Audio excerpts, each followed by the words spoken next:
Joining me now is columnist for the Washington Times, Lawrence Fedewa. Lawrence, Merry Christmas. Well, Merry Christmas to you, Liz. It's good to have you here again. This story is quite something, in my opinion, Lawrence. The media here, they didn't even research before they blasted out these headlines. It turns out this guy makes YouTube videos where he does this on a regular basis. He gets on flights. He's disruptive. He's not just speaking a foreign language. In this particular case, the airline, Delta, revealed afterward that he'd raised his fist in the air and he was shouting, and that's what caused 20 customers to complain about him being disruptive. Yeah, there have been a number of real incidents like this, even whether this was a hoax or not. But for example, Ivanka Trump and her husband Jared got assailed by a passenger the other day who started yelling at her and saying that her father was going to ruin the country and so on. But then, to the airline's credit, they took the guy off and put him on a different flight.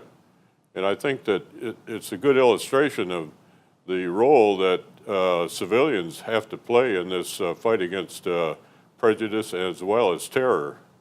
Right. No, I agree with you. And I mean, I guess we can get to the media part of this in a second. But this type of thing frustrates me because you're exactly right. Part of keeping yourself safe on public transportation, in large crowds places, even in your day-to-day life, is being able to report things when you see, report suspicious things when you see them. But instances like this, where he's claiming Islamophobia, it's just making it more difficult for civilians to report it because they're going to fear retaliation if they see anything and say anything.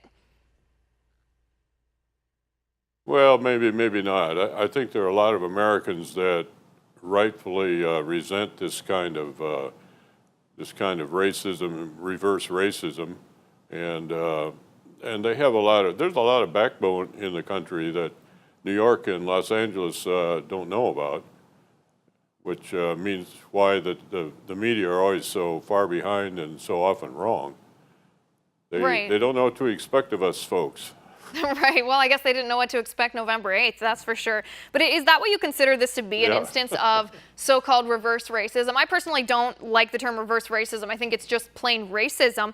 But it does seem to me to be contradictory here. If he's trying to break stereotypes, if he's trying to expose so-called Islamophobia, what he's really doing here is just instilling fear in people. Well, maybe. I think it's more of in this case, in this type of thing, it's more of an annoyance than it is fear. But it is disruptive, and it certainly speaks to a very high level of tension in the American population at this point.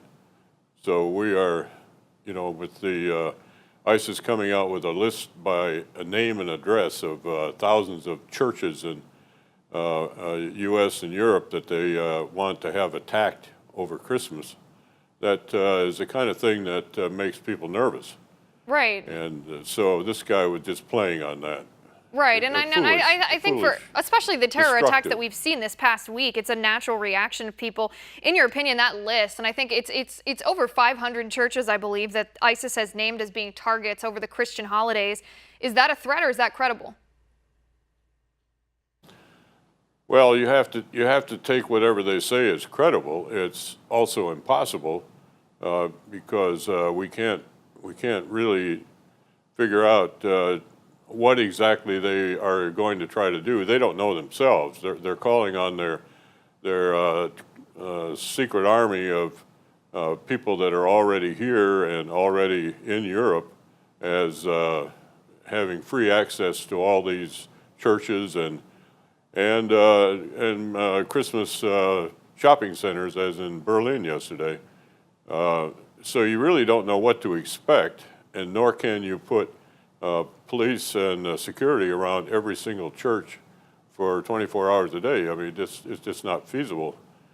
So right. So if I'm understanding you, then it's less of a blueprint of an attack that they already have planned, and this is the inspiration that we talk about when we talk about ISIS inspiring lone wolf terrorists, either in Europe or here in the United States. This is the radicalization process. This is the inspiration. This is the call to action from the terrorist organization in the Middle East to anyone who considers themselves to be one of those lone wolves in the West. Exactly, and of course, the more incidents that we have, the more likely it is that we're going to have more such instances, whether it's people that are sincerely radicalized by Islam, or whether they're just trying to attract attention, or whether they're Columbine type of radicals or whatever. It's just it's a terrible atmosphere for us to be in right now, and we've got to work our way out of it, because it's mainly state of mind. Right, but Lawrence, this is actually why this incident with the hoax video guy on the Delta flight, this is why it irritates me. And I mean, of course it was irritating for the people on the plane, but outside of the situation, it's irritating to me because we do face these threats. We do face lone wolf terrorists here. I mean, obviously we see in Europe the past couple days how they're dealing with it. It's an ongoing thing, and it makes it more difficult. It makes the environment more divisive. It makes it harder to report. It makes it more dangerous when the left is trying to play identity politics instead of acting as a unified America to fight people who don't like us, don't like our freedom, and don't like our nation. Yes, and unfortunately the left is having a hard time discriminating against real enemies and false enemies, and they're lumping us all together.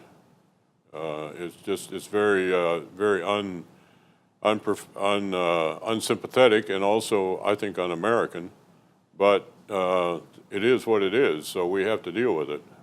All right, Lawrence, well, on that note, that's all the time we have for today, but thank you so much for being here.